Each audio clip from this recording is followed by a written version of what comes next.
자, 반갑습니다. 오늘은 우리가 인문예술을 저번 시간까지 이제 끝냈잖아요. 그래서 자, 1강부터 13강까지 이렇게 해가지고 우리가 인문예술을 다 마쳤는데, 일단 여러분들 진도 따라온다고 고생을 이렇게 많이 했고, 지금은 이제 짜투리 타임이에요. 그래서 이제 다음 시간에는 우리가 이제 과학 기술 파트로 이렇게 넘어갈 거예요. 이제 사회 문화 파트를 일단 좀 건너뛰고 과학 기술을 갔다가 다시 이제 사회 문화로 이렇게 올 거예요. 왜냐하면 이제 문이과 조금 이렇게 제시문 비율을 좀 맞추기 위해서 일단 그렇게 넘어갔다가 올 건데, 지금 이 시간은 이제 인문 예술을 마무리하면서 이제 한번 좀 종합을 한번 해보는 시간이에요. 우리가 이제 무엇을 배웠는지 또 무엇을 알아야 할 건지에 대해서 간단하게 종합을 해보는 그런 이제 시간을 가지도록 하겠어요. 여러분들이 그러면은 알아야 될 게, 그러면은 우리가 앞으로 1강부터 해가지고 13강까지 이렇게 했는데, 그럼 내가 뭘 배웠지? 너 생각해봐. 독서 시간에 너가 뭐 배웠어? 뭐 유형원의 개혁안 배웠어? 아니면은 뭐 키네틱 아트의 예술 배웠어? 아니면 웹툰의 연출 효과 배웠어? 그거 배운 거 맞아, 아니야? 아니에요. 무슨 말인지 알겠죠, 그지? 국어에서 여러분들이 배워야 될 거는 글을 읽는 방법이죠, 그지? 글을 읽는 방법은 기본적으로 무엇을 파악하는 데서부터 시작된다.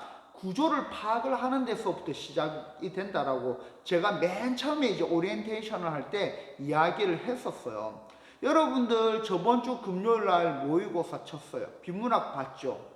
어땠어요? 시험 마치고 나서 여러분들 안 그랬으면 좋겠지만은 멘붕이 된 애들 아마 제법 많았을 거예요. 망쳤어. 비문학 무슨 말인지 하나도 모르겠어. 글을 읽는데 글을 팅팅팅팅 튕겨 나갔어. 걔네들은 결국 뭐예요? 길을 못 찾았다는 거죠.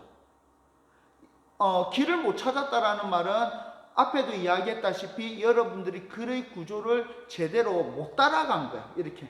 그지? 그래서 여러분들이 공부를 할 때 이렇게 공부를 하면 안 돼요.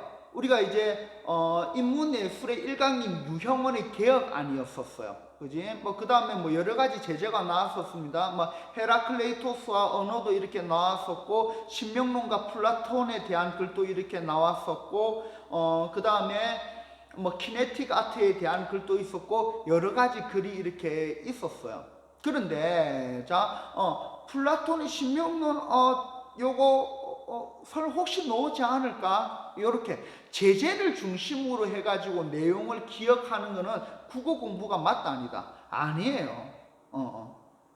여러분들이 헤라클레이토스와 플라톤을 중심으로 글의 내용을 기억을 했다. 걔는 국어 공부를 하네야 윤리학 사상 공부를 하네야? 걔는 윤리학 사상 공부를 하네입니다. 유형원의 개혁안을 중심으로 해가지고 내용을 기억을 했다. 걔는 국어 공부를 하네요? 한국사 공부를 하네요? 한국사 공부를 하네입니다. 그러면 여러분들이 국어를 공부를 했을 때, 지금 국어 영역이잖아, 그지? 국어 영역에서 인문, 예술, 제시문을 우리가 13개나 이렇게 살펴봤는데, 거기서 남긴 것이 무엇이어야 한다? 무엇이어야 해? 말해봐. 내가 아까 이야기했잖아. 뭐야? 글의 구조에 대한 기억이어야 해요. 유형원의 개혁안 수능에 넣을까? 넣을 수도 있게 0.1% 정도? 뭐 어떻게 가다가 벼락 맞아 뒤지는 새끼도 있으니까 뭐 그런 확률이 없으리라는 법은 없겠지만은 극히 없습니다. 만약에 놓은다 하더라도 여러분들이 수능 특강에서 읽었던 유형원에 대한 제시문을 바탕으로 해가지고 그 문제를 맞출 수 있어 없어? 없어요. 절대 없어요. 유형원에 대한 제시문이 만약에 수능에 놓은다 하더라도 그 제시문은 여러분들이 EBS에서 보았던 제시문하고 글의 구조도 완전히 다를 것이고 문제의 패턴도 완전히 다를 것이기 때문에 EBS에서 봤던 글의 내용은 정말 1도 도움이 되지 않습니다. 무슨 말인지 알겠죠? 그지? 그래서 무슨 내용에 대해서 배웠다. 이거는 까먹으세요. 대신 여러분들이 기억해야 할 것은 무엇이냐면은 글의 구조입니다. 1강에서 배웠던 유형원의 개혁안에서는 이런 구조를 살펴봤어. 그래서 이런 구조는 다른 글에도 당연히 나타날 건데, 다른 글에서 이런 글의 구조가 나타난다면 나는 당연히 이렇게 잘 읽어 나갈 수 있겠어. 그지? 이런 방식으로 글의 길을 찾아갈 수 있겠어. 요게 습관화돼야 돼. 요 패턴이 여러분들 몸에 익어야 되는 겁니다. 무슨 말인지 알겠죠? 그지? 그래서 이번 시간에는 자, 수능 특강 인문예술 파트를 쫙 하면서 살펴볼 수 있었던 글의 구조를 이야기하도록 하겠어요. 이번 시간에 그러니까 여기서 배웠던 글의 구조는 반드시 수능에도 나온다, 안 나온다? 수능에도 나오죠. 왜?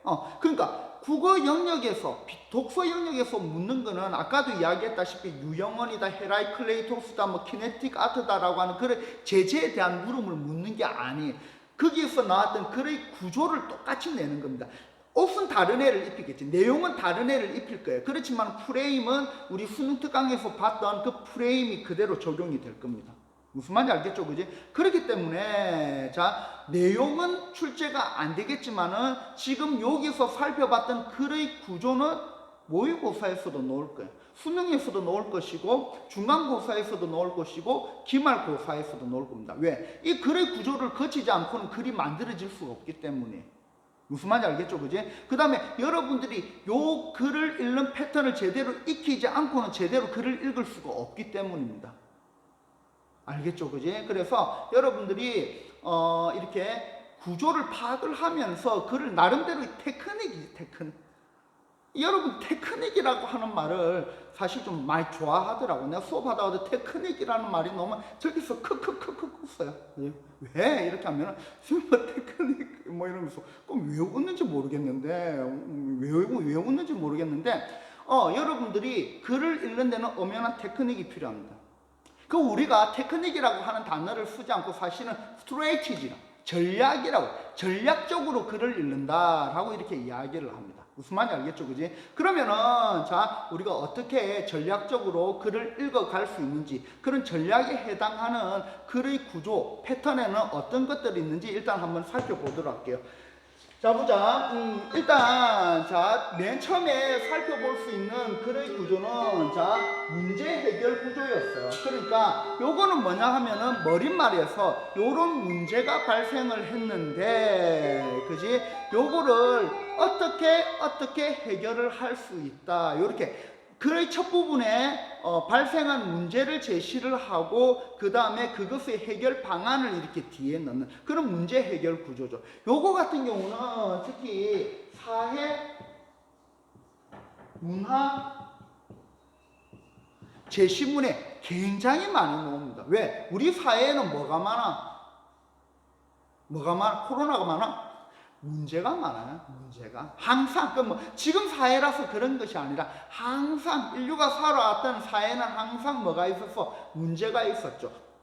그 문제가 있다면은 그 문제를 해결하는 뭐도 있을까? 해결책도 있겠죠. 그지? 그래서 사회 제시문은 문제 해결 구조로 이렇게 이루어진 글이 굉장히 많이 있어. 그럼 여러분들이 글을 읽을 때 처음에 이런 어떤 문제가 있다라고 하면은 앞으로는 그 문제에 대한 뭐를 제시하는 글이 나올 것이다. 해결책을 제시하는 글이 나올 것이다. 예상을 하면서 그 길을 따라가면은 그 길 따라 글이 쭉쭉쭉쭉 전개가 된다고. 그러면은 뭐야? 넌 뭐니? 잠시만. 자, 보자. 그 글 따라 이렇게 길이 쭉쭉쭉쭉 전개가 될 거야. 그러니까 여러분들이 훨씬 더 빠르게, 여러분 예상했던 내용이 나오기 때문에 그 길을 따라 훨씬 더 빠르게 답을 빠르게 찾아갈 수가 있는 거지. 그래서 예를 들면은 여러분들이 이제 제시문 1이었죠. 그 유형원의 개혁안이었어요. 그지? 조선 왕조에서는 첫 번째 관악, 두 번째 과거제에 대한 문제가 A와 B와 같은 문제가 이렇게 있었다라고 해가지고 첫 번째 단락, 두 번째 단락까지인가 해가지고 이 문제점에 대해서 이야기를 하는 소술이 있었고, 곧 이어서 반대 유형원은 자, 요런 문제점을 해결하기 위해서 C와 D의 방법을 통해서 이를 해결하려고 했었다. 요런 패턴의 글입니다. 이런 패턴의 글은 다양하게 응용이 됩니다. 현대 사회에서는 A와 B와 같은 문제점이 있다. 이를 해결하기 위해서는 C와 D를 이렇게 C와 D의 해결책을 사용해야 된다. 또는 과학기술 제시문에서도 뭐 돌턴이 이야기를 했던 뭐 원자 구조설에는 뭐 A와 B와 같은 문제가 있었다. 이를 해결하기 위해서 이후의 학자들은 C와 D의 방법을 썼다. 이런 식으로 이런 패턴은 굉장히 다양한 용도로 굉장히 다양한 내용으로 이렇게 이루어질 수가 있습니다. 그래서 이건 어렵지 않아요. 가장 이해하기 쉽고 여러분들이 뭐 이미 아마 익숙해져 있는 친구들도 이거는 많을 거예요. 그래서 문제 해결 프레임. 무슨 말인지 알겠죠? 그지? 꼭 기억해 둡니다. 자, 그 다음에 두 번째가 뭐냐 하면은 과정 구조예요. 과정. 자, 한 번 더 보고 치우자. 과정이 뭐야? 과정. 보여지나? 과정. 그지? 과정은 일종의 프로세스죠. 그지? 그러니까, 뭐, 쉽게 말해서 A의 단계를 거쳐서 B의 단계, B의 단계를 거쳐서 C, D. 이렇게 해가지고 결론적으로 E에 이르게 된다. 일종의 이렇게 프로세스를 순차적으로 이게 나열한 걸 우리가 과정이라고 하는데, 요거는 별표. 왜냐면은 요거 여러분들이 문제 제시문을 이렇게 까다롭게 내려고 하면은 이 과정을 촘촘히, 그러니까 원래 뭐 이런 건 쉬워. A와 B와 C와 D 한 네 단계 아니면 3단계 하면은 그리 이렇게 어렵지 않지. 왜냐면 국어 뭐 그런 거 파악을 하는 거는 그렇게 어렵지 않기 때문에. 그런데 요게 이제 과학기술 제시문으로 가면은 이 단계가 막 완전히 한 5개, 6개, 7개 뭐 이렇게 돼. 뭐가 이제 아미노산의 단백질이 어떻게 형성이 되거나 분해되는 과정은 A, B, C, D, E의 과정을 거친다. 또는 뭐 이렇게 생물에서 심방, 심실, 피가 이렇게 정맥에서 흘러가지고 동맥으로 가는 과정을 정맥의 피가 어떻게 들어와가지고 어디로 가가지고 요렇게 해가지고 요렇게 간다라고 하는 과정에 A, B, C, D, E, F, G 하면 여러분들이 나중에 그 다음에 요 과정이 또 뭐랑 쉽게 이렇게 결합이 됐느냐 하면은 인과랑 결합이에요. 인과는 뭐예요? 원인 결과예요. 원인 결과. 그러니까 쉽게 말하면 이렇게 되는 거지. A, B, C, D, E의 과정을 거쳐서 이렇게 전개가 되는데 A와 B가 되면서 알파의 결과가 일어나고 B와 C로 넘어가면서 베타의 결과가 일어나고 그 다음에 또 C와 D로 넘어가면서 또 다른 결과가 이렇게 나타나고 이런 식으로, 그지? 그러니까 과정이 전개되는데 그 과정의 단계마다 결과가 이렇게 나타나요. 그러면 이게 두 개의 글의 프레임이 복합이 된 거기 때문에 여러분들이 이해를 하기는 훨씬 더 어려워지는 거죠. 그래, 여러분들을 멘붕에 빠뜨리는 그런 이제 제시문들 같은 경우는 이런 식으로 인과 플러스 과정, 플러스 분석, 플러스 구조, 요런 식으로 여러 개의 프레임을 이렇게 겹쳐버리는 거야. 겹쳐버리면은 여러분들이 글의 내용을 이해하기가 굉장히 빡빡해져요. 오류도 많이 생기게 되고. 그런 식으로 이 제시문의 난이도를 차곡차곡 높여버리는 거거든. 그래서 일단 여러분들이 일단 과정 구조, 뭐가 어떤 일이 전개되는 과정이 나타난다면 그거는 100% 문제에 놓는다. 100% 놓는다. 100%. 무슨 말인지 알겠죠? 그지? 그거 출제하려고 요 부분 넣은 거예요. 특히 과학기술 파트에서는 어떤 일이 진행이 되는 과정, 원소가 결합하는 과정, 아니면은 전류가 흘러가는 과정, 아니면 소화가 이루어지는 과정, 아니면은 면역 체계가 발동이 되는 과정, 다양한 과정에 대한 서술이 나타나는데 그 과정에 대한 서술은 100% 문제에 놓을 수밖에 없어요. 그거를 제대로 파악을 하는 학생들을 대학은 선발하겠다라는 겁니다. 왜? 걔들을 데리고 와야 걔들이 전공서적을 제대로 읽을 것이기 때문에. 무슨 말인지 알겠지, 그지? 자, 그래서 과정, 그지? 그래서 뭐 예를 이 과정에 대한 걸 또 우리가 이제 유형언의 자 개혁안에 보면은 이런 부분이 있었어요. 인문에서 1강에 보면은 그가 제안한 공거제는 자 양반과 평민을 대상으로 각 고을에서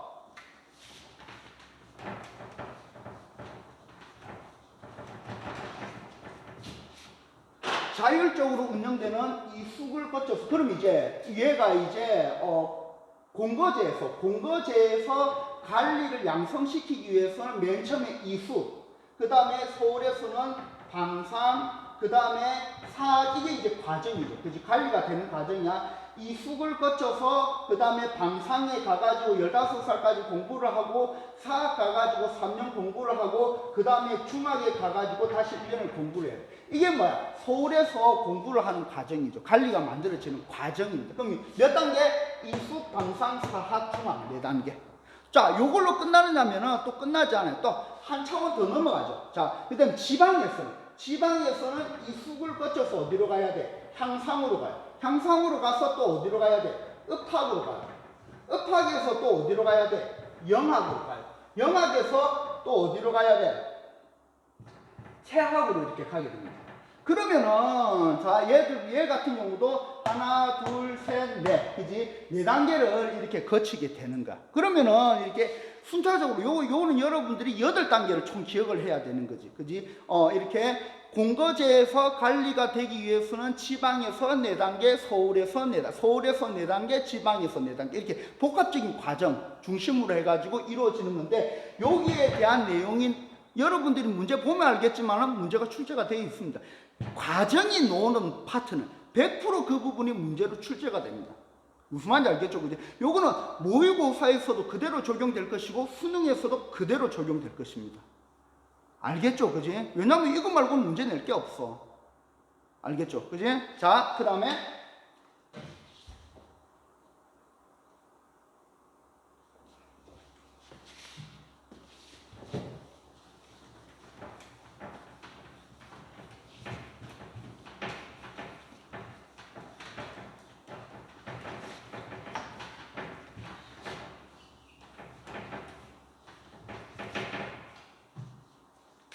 자, 구성에 따른 나열 구조 이렇게 요런 이제 프레임도 많이 이렇게 나타납니다. 그러니까 예를 들면은 이제 어떤 뭐 구성 요소가 있는 거지, 그지? 뭐 기계도 구성 요소가 있는 거고 사회 조직체도 구성 요소가 있는 거고 우리 관념적인 세계에도 구성 요소가 있어요. 뭐를 구성하는 요소에는 A, B, 뭐 사람은 머리, 팔, 뭐 가슴, 뭐 배, 뭐 나누어진다. 그럼 이런 신체 기관들이 다 뭐가 되는가? 구성 요소가 되는 거지. 그지? 그럼 그 구성 요소들을 하나씩 나열을 하고 그 나열된 하나하나에 대해서 상세하게 설명을 하는 이런 프레임도 아주 자주 나타나는 프레임입니다. 무슨 말인지 알겠죠? 그지? 자, 한번 보도록 할게요. 그래서 나열을 하고 상세히 설명을 하는데 이거는 내가 뭐라고 해서 나열되면 그렇기 때문에 뭐라고 했어요? 동그라미 1, 동그라미 2 붙여달라고 했잖아. 왜? 앞으로 전개되는 그 내용은 뭘 거기 때문에 그 나열된 하나하나에 대한 상세한 설명이 나올 거기 때문에 여러 번 이야기했습니다. 그죠? 자, 그래서 포코니에는 정신공간이라고 하는 개념을 도입을 하는데, 자, 이 정신공간이라고 하는 개념은, 자, 무엇으로 구성된다? 첫 번째, 공간 구축소, 두 번째, 요소, 세 번째, 특성, 네 번째, 관계가 있다. 그러면 앞으로 전개될 글의 내용은 뭘까? 여러분들이 예측을 해야 되는 거죠. 아, 그러면은 이렇게 여러분들이 나열이 됐으니까 정신 공간을 구성하는 요소에 대한 나열이 이루어졌으니까 앞으로 전개될 글의 내용은 무엇일 것이다. 공간 구축소는 무엇이다. 이렇게, 그지? 요소는 무엇이다. 이렇게. 특성은 무엇이다.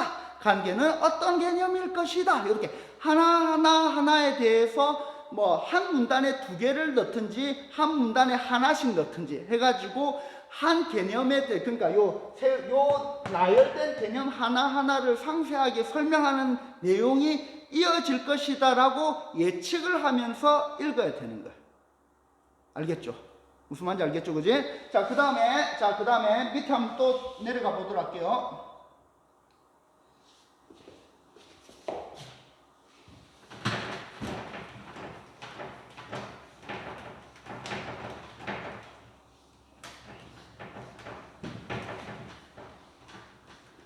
되게 쉬워요. 이건 추상적 진술 예시 구조인데 요거는 주로 인문예술, 그 다음에 뭐 사회,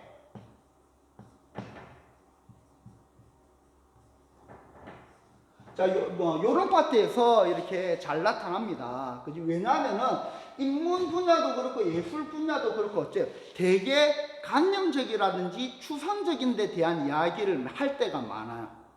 그러니까 손에 잘 안 잡히는 거지. 그러면 글을 쓰는 분도 출제진도 알아요. 뭐 어떤 사회 현상과 뭐 문화 현상도 마찬가지고, 그지? 이분이 알아요. 이런 이야기를 하면서 뭐 관념성에 대한 뭐 플라톤의 이데아에 대한 이야기를 하면서 이렇게 알아요. 아, 지금 글을 읽는 애들이 이게 잘 와닿지 않겠구나. 그러면은 지금 소설하는 게 잘 와닿지 않으면은 어떤 전략을 쓰는 게 편해요? 구체적인 사례라든지 여러분들이 편히 이렇게 일상적으로 볼 수 있는 그런 예시 이런 것들을 뒤에 첨가를 하면은 글의 내용이 여러분들 입장에서는 훨씬 더 쉽게 와닿을 수 있겠죠. 또 여러분들은 글을 읽으면서 그 예시를 뭐와 연결시키는가? 여러분의 경험 또는 여러분의 배경 지식과 연결시키면서 글의 내용을 훨씬 더 조직적으로 이렇게 이해를 할 수가 있겠지. 그죠? 그래서 예시를 사용하는 전략을 많이 사용합니다. 이건 여러분들이 잘 알고 있고, 요렇게 예시라든지, 뭐 구체적인 예시를 이렇게 뒤에 깔아주는 글은 정말 좋은 글이에요. 이해하기 쉬우니까. 교수님 정말 감사한 교수님이죠. 친절하신 교수님이에요. 그지? 그런 분들은 우리가 정말 존경해야 됩니다. 자, 보도록 할게요. 그래서, 뭐, 예를 들면은, 뭐, 구축소에 의해 구축되는 공간으로는 뭐 요것도 아마 포코니에의 뭐 아마 정신 공간에 대한 글이었는데 뭐 시간 공간, 현실 공간, 가상 공간 등이 있다. 이건 뭐지? 추상적이고 관념적이잖아. 그지? 그러면은 요걸 뭐 예를 들어 이렇게. 그럼 여러분들이 글을 읽을 때 어떻게 해야 될까? 예를 들어 뒷부분을 목숨 걸고 이렇게 잘 이해하려고 해줘야 돼. 왜? 앞부분이 지금 어려워. 와닿지 않아. 와닿지 않으니까 이해가 지금 30%밖에 안 된 상태지. 그런데 예를 들어 하니까 이 말은 무슨 말이에요? 이 지금까지 너 이해 잘 못했지? 찐따 새끼야. 내가 조금 더 쉽게 풀어서 설명해 줄게. 잘 들어먹어. 이건 네가 못 알아들으면은 이 문제는 틀리는 거야, 임마. 라고 출제진이 너가한테 한번 동아줄을 내려주는 거야. 그거 잡아야지. 무슨 말인지 알겠죠, 그지? 그래서 요 예를 들어 뒷부분은 여러분들의 배경 지식, 경험을 동원시켜서 최대한 이해를 못해도 돼. 이해를 못해. 내가 여러분 완벽한 이해를 해라는 게 아니야. 일단 여러분들이 와닿게, 여러분 입장에서 어떻게 해서든지 와닿게 이해를 하면은 밑에 글은 어떻게 해서든지 읽어서 내려갈 수가 있고, 그렇게 하면은 문제는 맞출 수가 있어요.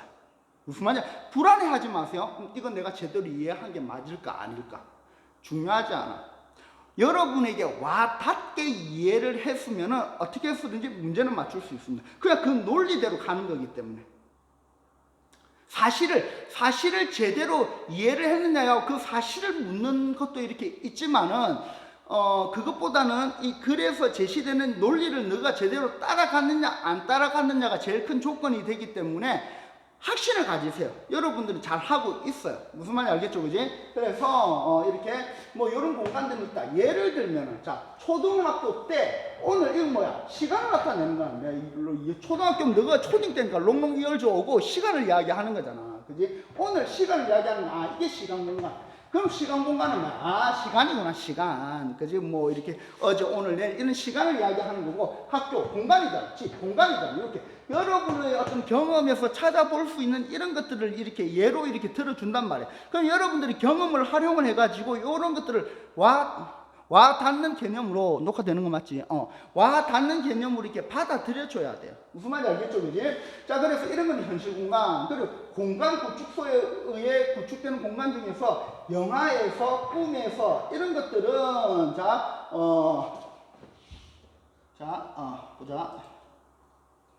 이렇게 하는 뭐도 있다. 가상 공간도 있다. 그래서 앞에 이야기했던 가상 공간이라고 하는 거는 영화는 현실이야, 현실이 아니야. 현실이 아니니까 가상인 거지. 꿈 현실이 아니야. 현실이 아니니까 가상인 거지. 그죠? 그럼 가상 공간은 그런 거구나. 영화와 꿈 같은 거구나. 여러분들 이렇게 와닿는 개념에 대해서 이야기를 할 때 그대로 쫙쫙 받아들여져야 됩니다. 무슨 말인지 알겠죠? 그래야 또 밑에를 부담 없이 읽어갈 수가 있는 겁니다. 무슨 말인지 알겠죠? 그지? 그래서 관념적이고 추상적인 개념 플러스 예시를 통해서 관념적인 것을 더 구체적으로 와닿게 이야기를 해주는 그런 프레임도 있습니다. 자, 됐죠? 자, 그 다음에, 자, 내려가 보자.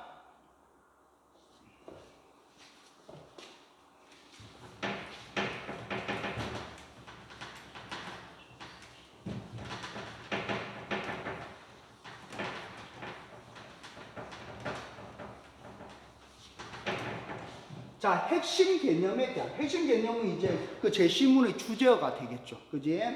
핵심 개념에 대해서 누군가 묻습니다. 이게 뭘까? 졸라 궁금하네. 아니면 이것은 이런 성질을 가지지 않을까? 뭐 하는 거야? 가설을 설정하는 거지. 과학 제시문 같은 경우는. 그지? 거기에 대해서 누군가가 답을 하고 요 답에 대해서 글쓴이가 해설을 하는 요런 구조가 종종 나타납니다.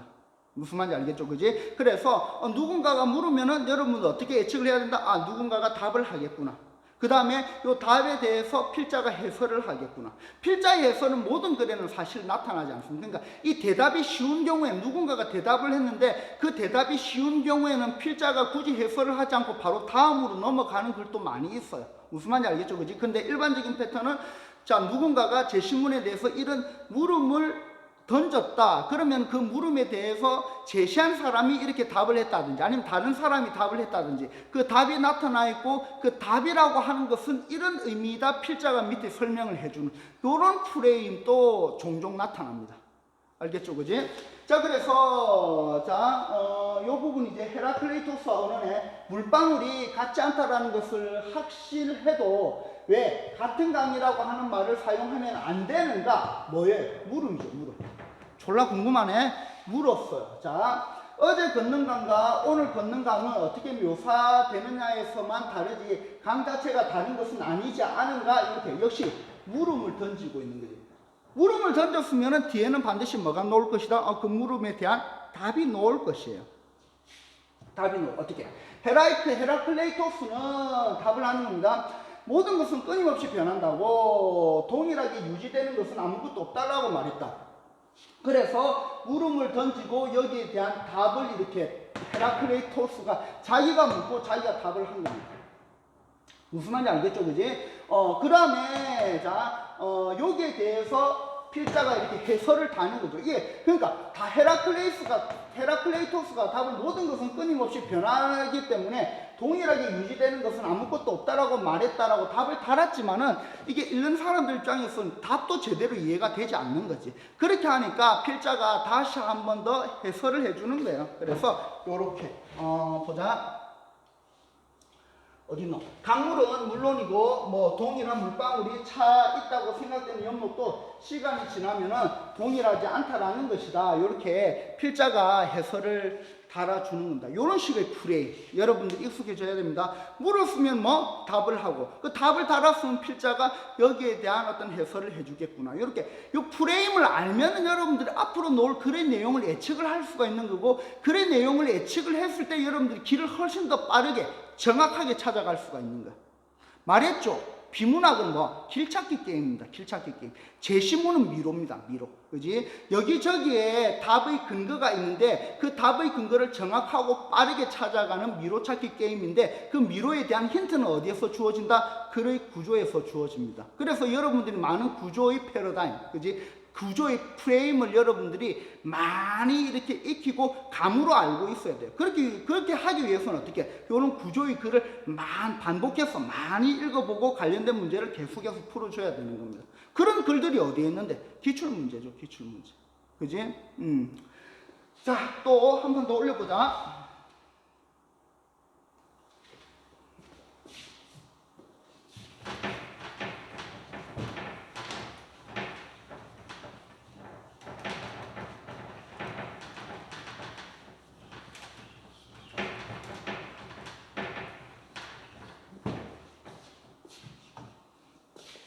자, 보자. 엇갈리는 두 진술. 그러니까 두 가지 A인가 B인가 라고 하는 이 진술을 이렇게 물음을 던지는데 이 물음이 서로 우리가 딜레마 관계에 있다라고 하죠. 양립할 수 없는 물음이에요. 양립할 수 없는 물음. 그지? 그런 이제 물음인데 그 물음을 이렇게 제시를 하면서 자, 요 두 진술의 구체적인 의미를 이렇게 밝혀요. 그 다음에 그러니까 엇갈리는 두 진술. 그러니까 이 두 진술은 서로 모순 관계에 있어요. 모순 관계에 있기 때문에 둘 중에 하나를 택하느냐, 아니면은 자, 둘 모두 버리느냐, 아니면 두 개를 종합하느냐, 뭐 그런 방법밖에 없겠지. 그래서 그 두 진술의 구체적인 의미에 대해서 이야기를 하고 하나의 진술을 선택한다든지 뒤에는 와야 두 진술을 모두 긍정 또는 부정한다든지 또는 두 진술을 종합을 하는 이런 프레임의 글도 종종 나타납니다. 자, 그래서 이것도 우리가 신명론에 대한 글에서 찾아볼 수가 있었는데 이런 거죠. 자, 두 가지 진술을 제시를 합니다. 신이 명했기 때문에 자, 도덕이 선한 것인가, 아니면 도덕이 선했기 때문에 신이 명한 것인가. 요거였죠. 기억나죠? 그지? 이 제시문. 그지? 라는 질문을 던진다. 그러면 요 두 가지 질문. 그지? 신이 명했기 때문에 도덕이 선한 것인가, 아니면 도덕이 선했기 때문에 신이 명한 것인가 하는 것은 이거는 뭐 닭이 먼저냐 계란이 먼저냐 하는 거기 때문에 닭이 먼저면 계란이 먼저일 수가 없고, 그지? 계란이 먼저면 닭이 먼저일 수가 없잖아. 두 개의 진술은 같이 병립할 수가 없어요. 하나가 맞으면 하나가 틀린 거고, 하나가 틀리면 하나가 맞는 거고. 이제 요런 진술을 여러분 앞에 던져요. 요런 질문을 이렇게 던지고, 자, 그래서 앞의 진술을 긍정하는 것을 A견에, 뒤의 진술을 긍정하는 B견에, 이렇게 딜레마 상황에 대한 물음을 여러분한테 던지는 겁니다. 던지고 나서 두 질문의 구체적인 의미에 대해서 필자가 한 번 더 이야기하는 거죠. 필자 졸라 친절해요. 그지? 왜? 여러분들이 요 정도 조금 아리까리할 것이다 라고 이렇게 생각을 할 정도면은 이렇게 두 진술의 구체적인 의미를 한 번 더 던져줘. 만약에 이 두 진술의 구체적인 의미를 던져버리지 않으면 어떻게 되는 거야? 제시문의 난이도는 확 올라가겠죠.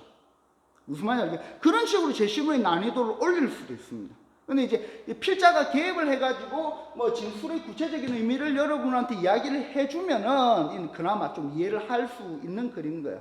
자, 보자.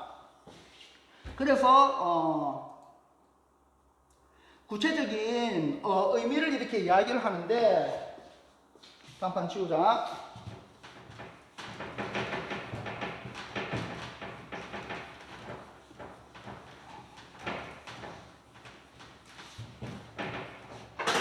자, 그래서 A견에는 신의 판단이 먼저다. 그지? 그 다음에 B견에는 자, 독립적으로 도덕이 있다. 이렇게 이야기를 하는 거죠. 그지? 그 다음에, 이렇게 구체적인 의미를 이야기하고 나서 뒤에 어떻게 되는가? 두 개의 진술을, 자, 모두 부정해. 이걸 같은 경우는 두 개의 진술. 그러니까 도덕이 먼저냐, 신이 먼저냐. 라고 이렇게 양립될 수 없는 두 개의 진술을 던져놨죠. 그 다음에 그 진술의 구체적인 의미에 대해서 이야기를 했죠. 그 다음에 두 가지 진술 모두 틀렸다라고 하면서 이글 같은 경우는 두 진술 모두를 부정해버립니다. 결국 신명론은 A 견해를 채택할 수도 없고 B 견해를 채택할 수도 없다라는 것이 플라톤의 주장이다. 이글 같은 경우는 두 개의 견해를 모두 부정을 했어요. 근데 다른 걸 같은 경우는 두 개의 견해 중에 하나의 의견만 지지를 할 수도 있습니다. 또 두 개를 다 긍정할. 근데 사실 이런 거는 잘 없어요. 둘 중에 하나를 지지를 하든지 아니면은 두 개를 다 부정을 하면서 두 개를 뭐 하는 거야? 종합해버리는 거죠. 두 개의 뭐 장점만 뽑는다든지 두 개에서 응용할 수 있는 부분만 뽑아버린다든지 그렇게 종합을 해버리는 글도 굉장히 많이 있습니다. 무슨 말인지 알겠죠, 그지? 자, 그래서, 자, 요런 어떤 프레임, 그지? 양립 모순되는 두 가지 진술을 던지고, 그 진술의 의미를 이야기하고, 그 중에서 하나만 건진다든지, 아니면 두 개를 다 버린다든지, 아니면 두 개를 종합하는 그런 프레임으로 전개되는 글도 많더라. 그죠? 그래서 그런 구조에 여러분들이 익숙해져야 된다는 겁니다. 자, 그 다음에, 자, 요건 쉽죠? 그지?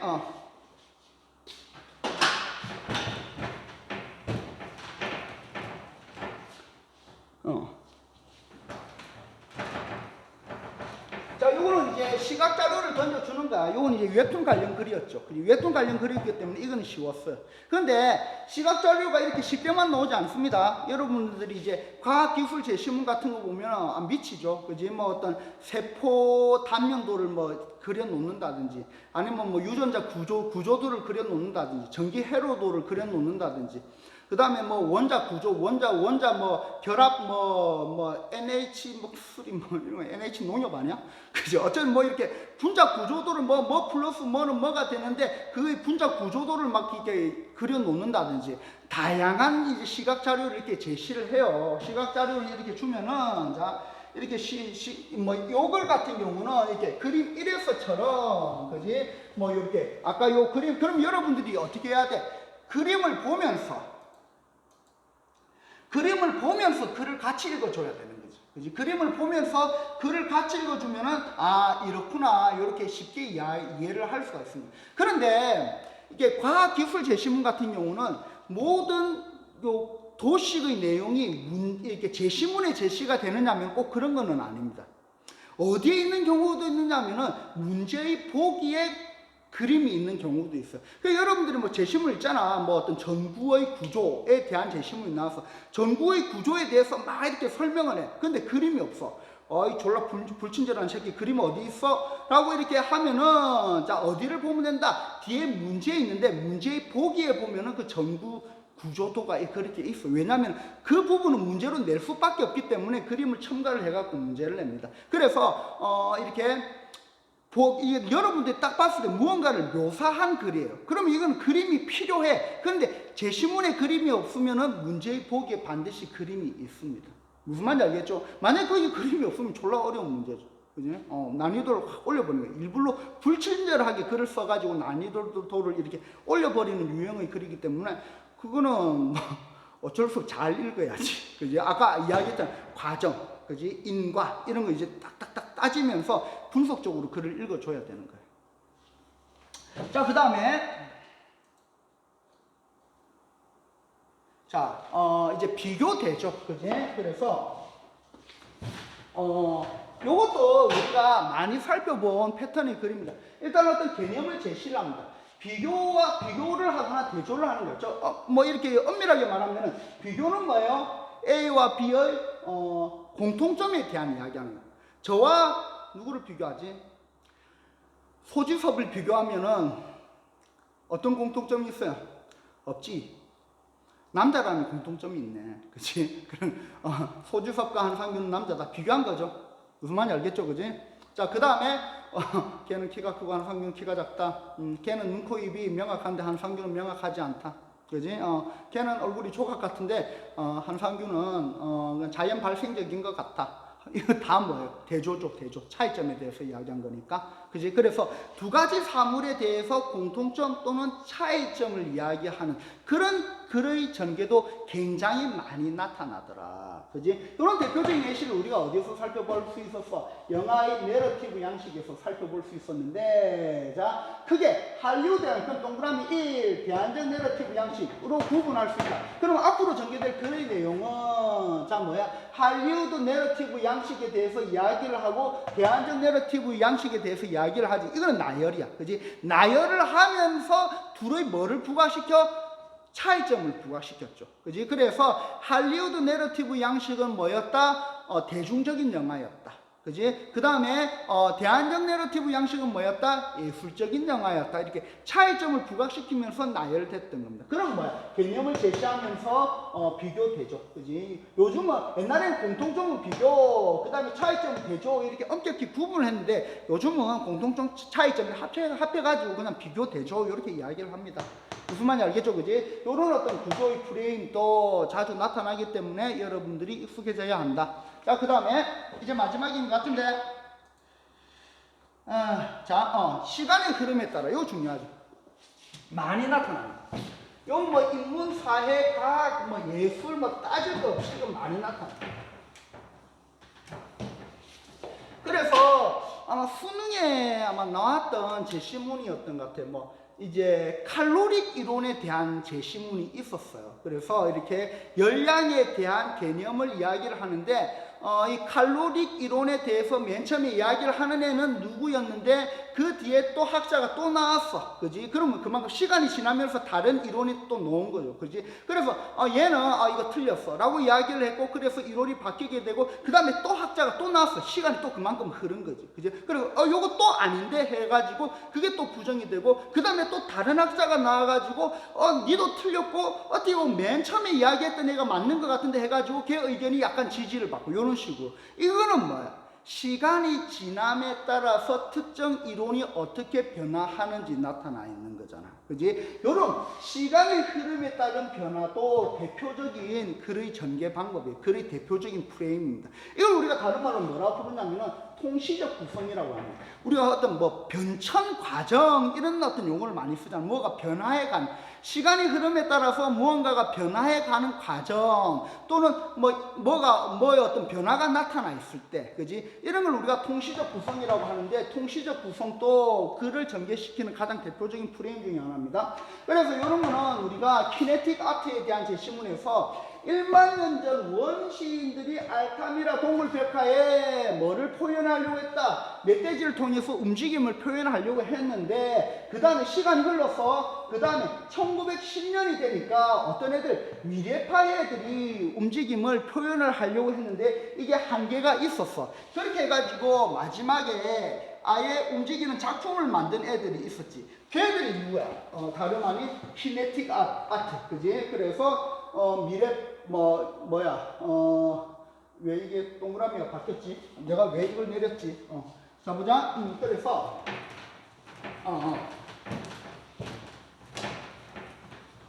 맨 처음에 1만 년 전, 알타미라 동굴, 그 다음에 알타미라 동굴을 받아서 미래파 이후에 키네틱 아트. 이런 식으로 시간의 전개에 따라서 어떤 생각의 변화, 이론의 변화, 다른 문자 체계의 변화, 이렇게 다양한 변화가 있을 수 있겠지. 이런 변화를 나타낸 시간의 흐름에 따른 구성. 다른 말로 통시적 구성에 대한 글도 이렇게 나타납니다. 이렇게 해가지고 우리가 한 9가지 프레임에 대해서 간단하게 한번 이야기를 해봤습니다. 그래서 여러분들이 많은 문제를 푸는 게 중요해요. 많은 문제를 푸는 게 중요한데, 그냥 문제를 풀고 넘기는 것이 아니라 이렇게 글의 구조를 명확히 파악을 하면서 나는 이 패턴에 꼭 익숙해질 거야 라고 하는 생각. 독서라고 하는 것은 정신작용이에요. 정신작용. 그 정신작용이라고 하는 것은 하루아침에 길러지지 않습니다. 계속 그 패턴에 익숙해지고 계속해서 연습을 하는 과정을 통해서 점차적으로 길러지는 거예요. 시간 얼마 없을 것 같아요. 그지? 우리 수능 칠 때까지 시간 얼마 없어요. 그지? 그렇지만은 반드시 이루어낼 수가 있습니다. 꾸준히, 성실하게, 진실하게. 그지? 그래서 지금 지금 이야기했던 패턴. 앞으로 패턴은 더욱더 어려워질 겁니다. 왜냐하면은 다른 어려운 패턴이 나오는 게 아니고 9가지 패턴이 서로 겹쳐지게 됩니다.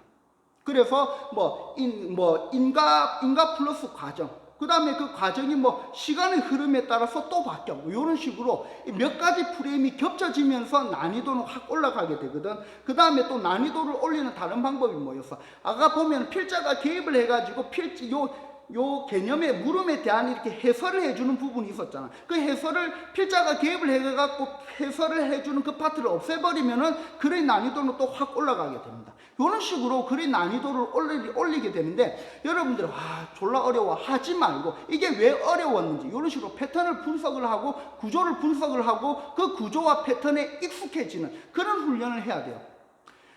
그래서 문제지 하나를, 제시문 하나를 1시간을 분석을 해도 됩니다. 그게 그냥 생각 없이 제시문을 수십 개 읽는 것보다 훨씬 더 나을 수 있습니다. 그래서 여러분들이 패턴에 익숙해지십시오. 구조에 익숙해지세요. 그게 여러분들이 더욱더 여러분들이 많은 고민이라는 생각이 들어 시간 내에 문제를 못 풀겠어요. 비문학 도저히 접근을 할 수가 없어요. 왜 나는 이거 읽을 수가 없는 거죠? 읽을 수 있습니다. 읽을 수 있어야 여러분들이 대학생이 될 수 있습니다. 해결은 어디에 있다? 구조를 파악을 하세요. 국어 영역은 그것을 묻는 시험입니다. 자, 고생 많았습니다. 다음 시간에 과학기술 제시문에서 뵙도록 하겠습니다.